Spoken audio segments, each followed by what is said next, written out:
The Turnbull government's offer of personal income tax cuts has failed to sway voters in the first Newspoll since the budget, with the coalition failing to gain ground against Labour. Prime Minister Malcolm Turnbull appears to have won a significant boost in popularity over Labour leader Bill Shorten. In Sunday night's Newspoll, the coalition continued to trail Labour 51 to 49% on a two-party, preferred basis, despite last week's release of a big spending federal budget.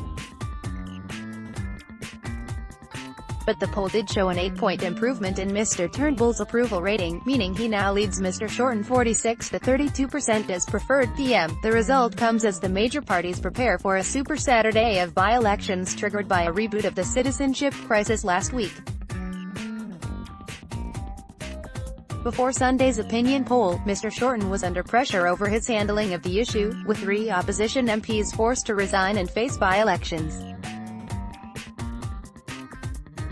Announced the day after the budget, the resignations were embarrassing for Labour but also overshadowed the government's efforts to sell its income tax cuts. Treasurer Scott Morrison went on the attack on Sunday, arguing Bill Shorten could not be trusted due to his handling of the citizenship crisis. Linking the issue to the party's competing budget plans, Mr. Morrison disputed Mr. Shorten's claim in his budget reply that Labour could spend more because it had rejected the company tax cuts. The Treasurer described that claim as a hoax, saying the corporate rate was not scheduled to fall until 2024. This idea that somehow big companies will be paying more tax for Bill Shorten is actually a big fat lie. Mr. Morrison told the ABC's insiders. Mr. Shorten immediately hit back, saying the government had stopped promoting its own policies because they were so unpopular. I just say to the government, you brought down your budget on Tuesday and you're already bored of talking about your own propositions, he told reporters on Sunday. The government know they have made a mistake, a bad mistake, with their corporate tax cuts. They know that Australians don't want the policy and they know their policy won't work. Labour has amassed an election war chest by vowing to crack down on tax concessions such as negative gearing, family trusts and franking credits.